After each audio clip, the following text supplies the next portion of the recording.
pudiéramos averiguar el origen de mucho de lo que nos rodea, ¿qué palabra encontraríamos con frecuencia? Biotecnología.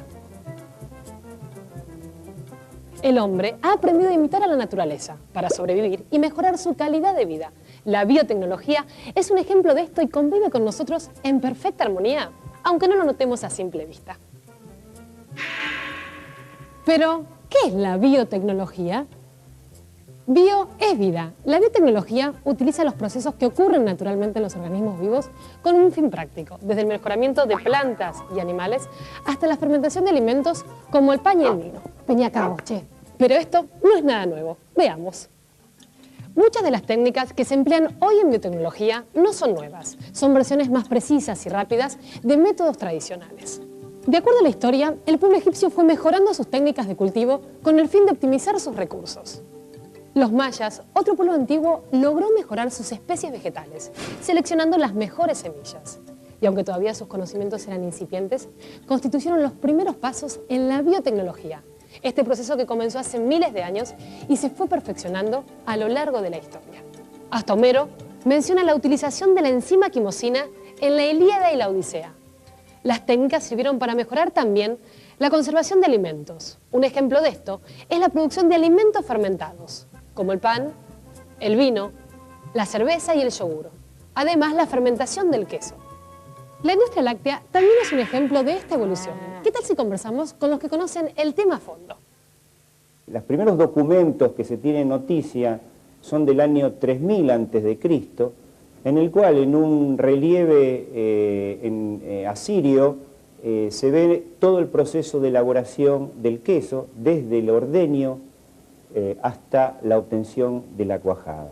En este trozo de queso ha ocurrido un verdadero fenómeno biotecnológico, ya que de la leche líquida las bacterias lácticas han producido la coagulación del queso, han separado las proteínas, luego por un proceso mecánico se separan estas proteínas del suero y finalmente durante el proceso de maduración esas bacterias lácticas introducidas van produciendo los distintos aromas, flavor y textura que le dan al queso las características finales. Los principales productos utilizados en la industria láctea, elaborados por ingeniería genética, son, por ejemplo, la quimosina, utilizado como coagulante de esas proteínas para la separación y elaboración del queso. En la actualidad existen dos fuentes de obtención de la quimosina. Una es el estómago del ternero recién nacido. La segunda opción para la obtención de quimosina es a través de la obtención de este producto por ingeniería genética a través de un determinado microorganismo que la produce. Es lindo disfrutar de un jardín, pasear en él y contemplarlo, pero nos sorprenderíamos aún más si conociéramos la magnitud y la inteligencia de la naturaleza para realizar procesos, generar diversidad y sostener la vida en toda su magnitud. Las plantas y las especies en general se van adaptando y se hacen más resistentes al clima y a los depredadores con el fin de subsistir. Lo que vamos a ver ahora es un ejemplo de cómo, entre dos plantas, se genera una tercera con mejores características. En este caso, una planta con flores rojas, pero sin perfume, se cruza con otra de flores blancas perfumadas, para dar una tercera de flores rosas y con perfume, más eficiente para atraer a los insectos que transportan el polen. La biotecnología moderna le proporciona herramientas al hombre para hacer que estos procesos sean más precisos y rápidos. Lo que antes insumía varias generaciones de plantas para llegar a una mejor, hoy se puede lograr seleccionando y transfiriendo directamente los rasgos deseados. Los rasgos son las características de los seres vivos. Son la manifestación de cómo trabajan los genes. Cada gen contiene un mensaje que es traducido y determina los rasgos de cualquier ser vivo. Los genes también son como recetas. A ver, un poco de leche, un huevo. Sí, le dan las instrucciones necesarias a la célula para que sepa cómo y cuándo fabricar los distintos componentes y las moléculas importantes para la vida. Perfecto. Muchos genes organizados en un libro de recetas constituyen los llamados cromosomas. Así que cada gen sería como el capítulo de un volumen. Cada volumen, un cromosoma. La enciclopedia completa, con todos sus volúmenes, sería lo que llamamos genoma, que contiene la esencia de toda la especie. Las instrucciones o mensajes contenidos en los genes, que están presentes en cada una de las células de todos los seres vivos, están escritos en un lenguaje en clave o codificado, pero que cada célula sabe leer y traducir. La molécula que constituye los genes se llama ADN o ácido desoxirribonucleico. El lenguaje de los genes o código genético es universal. Esto quiere decir que tanto las plantas y los insectos, como los seres humanos, los animales y las bacterias compartimos el mismo. Esto quiere decir que un mensaje de un organismo puede ser entendido por otro. El alfabeto genético tiene solo 4 letras, A, T, G y C, que combinadas de diferentes maneras forman todos los mensajes que la célula necesita. Es como el lenguaje de la música, que con solo 7 notas tenemos infinitas combinaciones para infinitas melodías. En 1865, Gregor Mendel, un monje alemán, investigó y descubrió cómo se transmitían los rasgos genéticos de generación en generación y los llamó factores. Su trabajo constituyó la base de la genética moderna.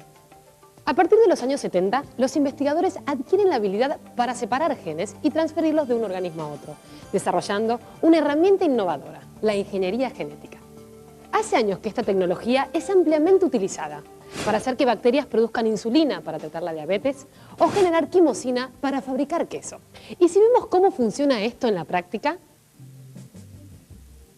La ingeniería genética o tecnología de ADN recombinante es el conjunto de técnicas de laboratorio que permiten tomar un gen determinado de un genoma e introducirlo en el genoma de otro organismo, agregando una característica o modificándola de forma controlada para que resulte más beneficiosa.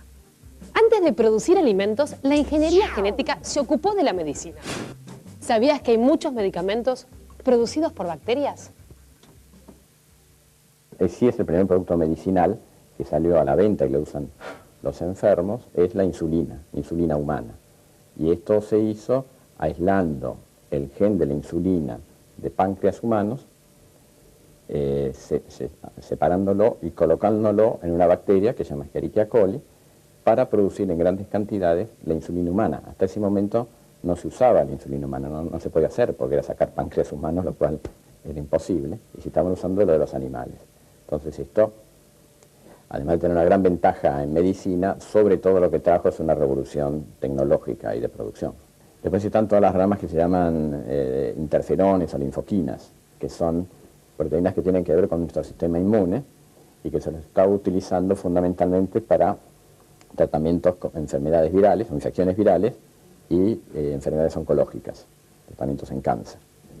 Después hay vacunas, por ejemplo, la vacuna hepatitis B. Bueno, podría seguir varios nombrando que son los que se llaman los biofármacos o terapéuticos. Y después vienen todas las nuevas corrientes que se van a ir desarrollando, como por ejemplo lo que se llama terapia génica, que es cuando uno tiene una enfermedad genética, entonces tiene una mutación que le produce, por ejemplo, una hemofilia. Uno puede pensar en que introducimos el gen no mutado y la hemofilia se cura. Los únicos casos hasta ahora que viven y que se han aplicado es lo que fue famoso como el chico de la burbuja, que nació con una enfermedad hereditaria del sistema inmune, que no podía fabricar sus respuestas y vivir en un medio contaminante como es el nuestro, y mueren. Entonces ahora hay 4 o 5 chicos tratados en los cuales se le introdujo el gen de la enzima que necesitan para fabricar todo su sistema inmune y los chicos viven bien. Es un nuevo concepto además que trae la biotecnología, que es el ADN no solo como nuestra información genética, sino como medicamento. Entonces, porque ahí empieza a haber una nueva biología, en la cual se empieza a hablar de la genómica funcional, en las cuales el genoma hoy en día sería como un diccionario, tener todas grandes enciclopedias con todas las letritas de nuestro alfabeto genético. Pero además en el campo médico va a traer nuevos medicamentos, mucho más precisos, va a tener nuevas vacunas, todo esto ya está en desarrollo fuertemente, porque se estudian los genomas humanos con los genomas bacterianos, cómo interaccionamos con los huéspedes, cómo evolucionamos. Eso lleva a una medicina evolucionista, es decir, nosotros no estamos aislados, somos parte de esta naturaleza, entonces estamos metidos en este mundo, cómo nos relacionamos con los otros genomas, que son los que Pasteur decía que nos atacaban, pero tal vez no nos ataquen, tal vez tengamos una forma de vida con ellos. Ahora que vamos conociendo un poco más sobre los campos de aplicación de la ingeniería genética, veamos cómo genes de organismos no vegetales, como por ejemplo de bacterias, se pueden insertar en las plantas. Es como cuando en la computadora utilizamos las técnicas de copiar y pegar. Tal es el caso del Bt, una bacteria común del suelo que produce proteínas tóxicas para ciertos insectos. Cuando los genes de esta bacteria se insertan en la cadena de ADN de la planta, esta puede protegerse sola y no es necesario usar insecticidas químicos. Las técnicas de ingeniería genética se pueden usar para solucionar una gran variedad de problemas. Ustedes saben que las plantas se enferman de muchas cosas, se enferman con virus, se enferman con hongos, se enferman con bacterias, de la misma manera que los humanos o los animales se enferman. Uno lo que puede hacer es estudiar, digamos, cómo otros animales u otras bacterias se defienden contra sus enemigos naturales y usar esa información para lograr que una planta que a priori no tiene esa capacidad logre defenderse contra estos patógenos determinados. Como ustedes saben, el maíz, por ejemplo, es un cultivo de verano y durante el verano hay días frescos del verano que hacen que el rendimiento del maíz baje drásticamente. Entonces, si uno logra aislar la información que tiene el pasto patagónico, digamos, que hace que ese pasto resista el frío, y introducir esa información en el maíz y lograr que el maíz resista a esos días frescos del verano, digamos, eso implicaría que no se pierda, digamos, producción del maíz si es que toca un verano fresco, por ejemplo. Uno lo que tiene que hacer es introducir toda esa información adentro de, en principio, una única o unas pocas células de la planta que uno quiere transformar. Las células de las plantas son totipotentes, eso quiere decir que a partir de una única célula, uno manipulando las condiciones de cultivo de esa única célula, puede lograr que esa célula se divida miles de veces y dé origen a una planta entera. Esa planta va a tener esa información genética que uno introdujo en cada una de todas sus células. Con esta serie de herramientas, uno lo que puede hacer es saltar la barrera de especies, o sea, uno puede aislar información genética de una bacteria y lograr expresar esa información genética en una planta. Hacer la planta transgénica por ahí lleva un año, pero después la evaluación lleva años, porque además, digamos, una vez que uno tiene la autorización por parte de la CONAVIA para hacer el ensayo, uno tiene que hacer el ensayo a campo y comprobar que realmente esa planta tiene las características que uno desea, ¿no? Los genes forman parte de las células forman parte de los alimentos. En consecuencia, sí, comemos genes. O sea, los alimentos transgénicos sufren todos los controles que sufre un alimento común, más otros controles que son específicos para los transgénicos. O sea, yo creo que incluso están mucho más controlados que muchísimos otros alimentos.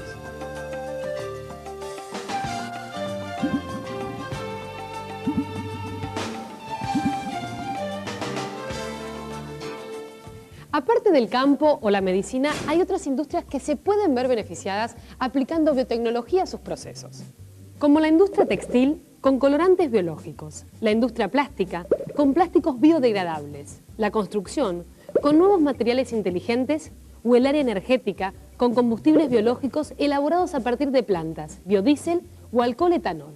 La biotecnología y la ingeniería genética abarca todo, desde el mundo más cercano y familiar hasta el futuro en que viviremos. Un futuro en el que los avances de la biotecnología nos permitan contar con tomates que se rieguen con agua salada, papas fritas que absorban menos grasas, alimentos más seguros y nutritivos y hasta frutas que nos vacunen contra la hepatitis, el cólera o nos protejan de las caries. La vida continúa y la evolución no se detiene. La biotecnología, aplicada con ética y responsabilidad, seguirá siendo uno de los mejores aliados de la naturaleza. El hombre busca por todos los medios a su alcance vivir en un mundo mejor y para ello utiliza su herramienta más poderosa, la creatividad sumada al conocimiento, y así llegar a donde lo lleve su imaginación.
No es el objetivo de este programa convertirse ni en un programa para generar polémica ni para hacer denuncias, aunque en realidad tampoco nos vamos a escapar de la media para cualquiera que vive aquí en la Argentina. Algunas veces es necesario. Pero lo que queremos hacer en este momento es presentar un informe que tiene que ver con los transgénicos. Esto tiene una cantidad de gente que lo impulsa, grandes impulsores, y otros que son detractores de los transgénicos. Ahora, usted debe haber escuchado hablar de ellos. ¿Qué son? ¿Para qué sirven? ¿Cuáles son los riesgos? ¿A qué nos estamos exponiendo? ¿Qué es lo que no nos dicen?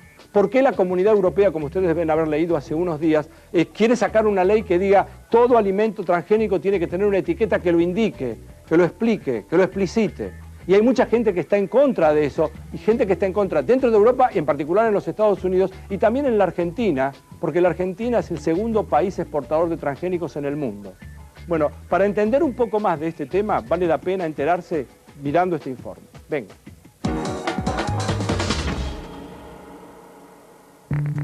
Contrariamente a lo que todos pensamos, los transgénicos forman parte de nuestra alimentación.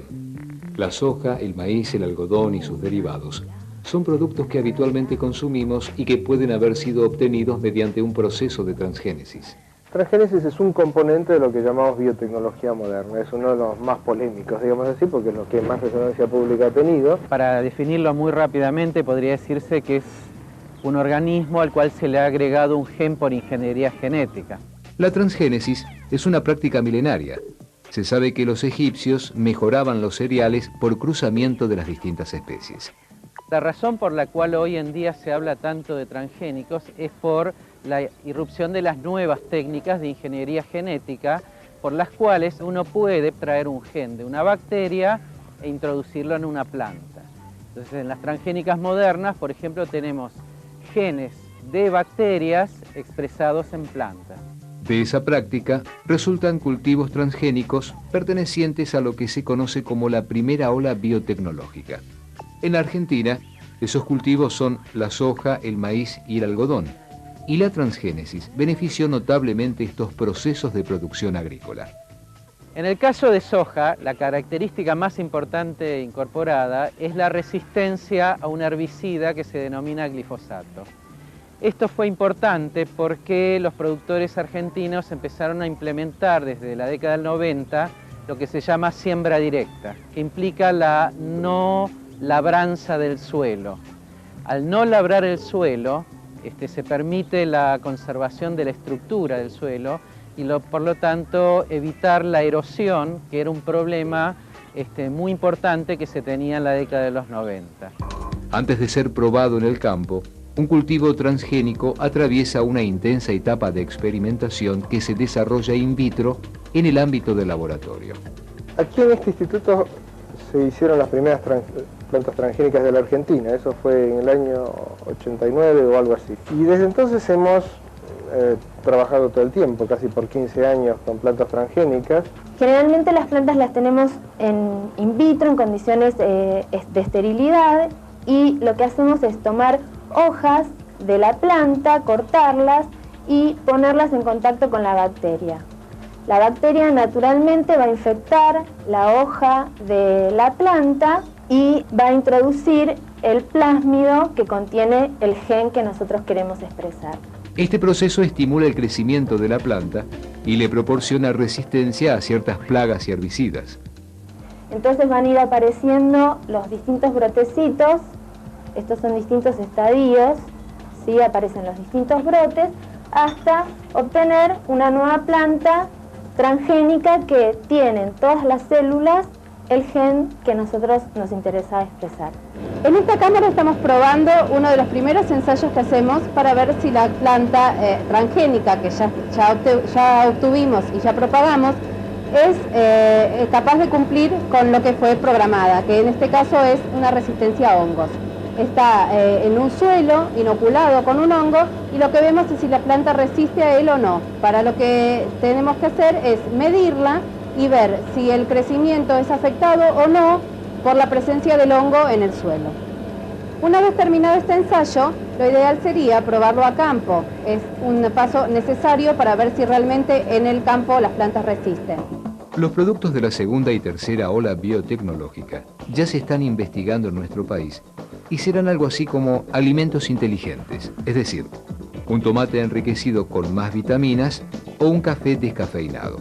En estos momentos estamos esperando ya en los próximos años lo que sería el producto de la segunda ola de la aplicación de la biotecnología, que corresponde a productos derivados de plantas transgénicas, pero donde se ha mejorado la calidad nutricional o están relacionados con mejorar la salud de quien la consume. Por ejemplo, soja, a partir de la cual se produzca un aceite con menor contenido de un determinado ácido graso, o bien arroz con mayor contenido de betacarotenos, o frutas y verduras con mayor cantidad de vitaminas. Esto está siendo evaluado en estos momentos, se están desarrollando, está siendo evaluado, se espera en los próximos años poder tener estos cultivos. Bastante más adelante, pero esperamos poder verlo pronto, está la tercera ola de las aplicaciones en la biotecnología, que se refiere a usar a las plantas como productoras de determinados, por ejemplo, medicamentos, drogas, lo que se llama las fábricas de moléculas. Nuestra investigación de transgénicos incluye el trabajo con plantas de papa, inicialmente. La idea es generar plantas de papas que tengan resistencia a distintas infecciones virales que ocasionan la pérdida de una proporción importante de la producción. Y un proyecto quizás más a largo plazo es el molecular farming, que es, una idea simple, es que un vegetal exprese proteínas humanas o animales para la producción de fármacos. Los pronósticos son muy alentadores, pero por tratarse de procesos que todavía están en etapa de experimentación, los posibles riesgos de la transgénesis también están siendo considerados. Estamos encontrando también la aparición de malezas tolerantes, una situación, digamos, que es de riesgo posible por el hecho de que vamos a necesitar nuevos herbicidas o, por otro lado, un uso más intenso de ese mismo herbicida para controlar las malezas, lo que implica un uso creciente, es decir, un cambio de patrón en el uso del herbicida mucho más alto, y lo que implica, por supuesto, un mayor consumo y una mayor liberación del herbicida al ambiente. En el caso de maíz, lo que se especula es que probablemente, así como pasó con los insecticidas químicos, puedan aparecer insectos con resistencias al maíz resistente a los insectos. Es decir que, digamos, existen consecuencias negativas desde el punto de vista científico, lo importante es poder predecirlas y poder hacer planes para su manejo. La CONAVIA lo que hace es analizar los pedidos de autorización para la liberación al medio ambiente, primero en forma confinada, es decir, con aislamientos y con todas las precauciones del caso, de todas las plantas transgénicas, plantas, animales y microorganismos transgénicos que se quieran ensayar en la Argentina. En la Comunidad Europea existen controles más estrictos y recientemente se ha puesto en vigencia una ley que obliga a identificar los productos transgénicos mediante una etiqueta visible para el consumidor. Aparece como una amenaza para el comercio porque ha habido una campaña muy fuerte contra los cultivos transgénicos. En términos reales, hay que ver qué pasa cuando uno pone en una góndola una lata que diga proviene de un cultivo genéticamente modificado y otra que no diga nada. ¿En qué se fija la gente? Puede ser una barrera psicológica en el caso de que se mantenga esta campaña perversa contra los cultivos transgénicos, pero nada más, digamos. Cuando el acostumbramiento muestre que no hay peligro y que podés comer eso y no pasa absolutamente nada, como de hecho no viene pasando en los últimos 9 años, porque hay millones de personas que están comiendo cosas derivadas de productos transgénicos, bueno, se rompe ese fantasma. Para empezar a despejar estas dudas y establecer un panorama más claro, es necesario que todos tengamos acceso a las investigaciones y a la información relacionada con estos productos.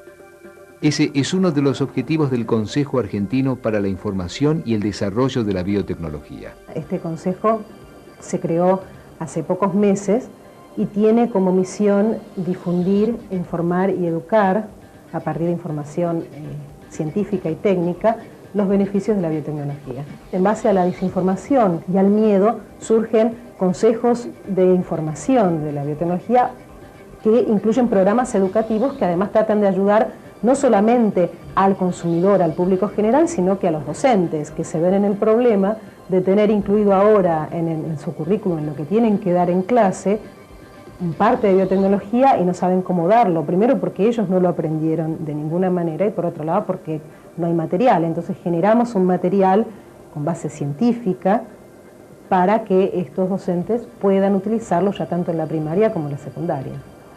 La Argentina es el segundo exportador mundial de productos transgénicos y eso ha significado un notable crecimiento de nuestra economía. Pero es imprescindible desarrollar una estrategia que asegure que será toda la población la que se verá beneficiada por estos desarrollos.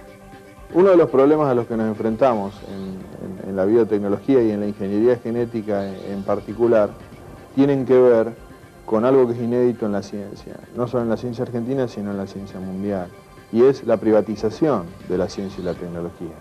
Y este es un aspecto clave de toda esta situación, porque no es lo mismo investigar y de generar desarrollos que luego van a ser apropiados y aprovechados por toda la humanidad, a investigar y generar desarrollos y nuevos eventos y nuevos aspectos tecnológicos que van a ser apropiados exclusivamente por un único segmento de la humanidad que en muchos casos es el que puede pagar.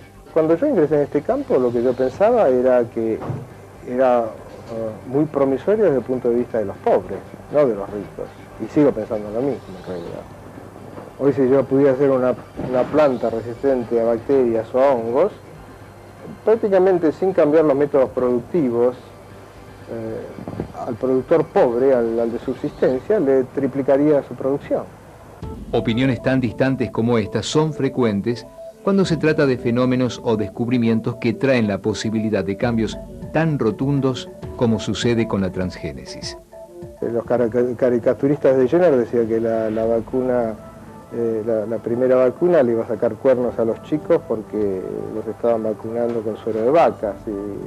Y hemos visto lo mismo con Pasteur, con la transfusión sanguínea, con no sé cuántas cosas más. La tecnología tradicional es sumamente disruptiva, el medio ambiente se viene abajo si seguimos con esto.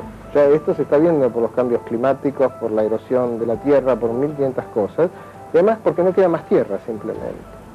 O sea que la única solución a esto es utilizar la misma cantidad de tierra, más intensivamente, para producir más del doble de comida, y con tecnologías más blandas que afecten menos al medio ambiente. Esto la gente no lo ve porque va al supermercado y sigue comprando su comida todos los días, pero el sistema puede llegar a un colapso de acá a 20 o 30 años. Esta convivencia entre convencional y transgénico necesita de políticas. Es decir, necesita de políticas que reorienten de alguna forma y que aseguren algo básico que para la Argentina, que es tratar de sostener la seguridad y la soberanía alimentaria, que está en riesgo en el país y que nosotros tenemos que discutir y contemplar y tenerlo en consideración. En la Argentina esto es un debate que aún nos debemos, a escala mundial es un debate creciente, pero realmente la cuestión de la situación de privatización de ciencia y tecnología en este sentido, de cómo se aplican las patentes y el control y la forma en que se ejercen esas patentes realmente va a ser una situación a discutir en el futuro, básicamente cuando de lo que estamos hablando es de los alimentos que van a alimentar al mundo. La transgénesis podría atentar contra la biodiversidad, pero también podría terminar con el hambre en el mundo. Un debate necesario entre dos posiciones cuyas consecuencias involucran a toda la humanidad, anunciando grandes cambios.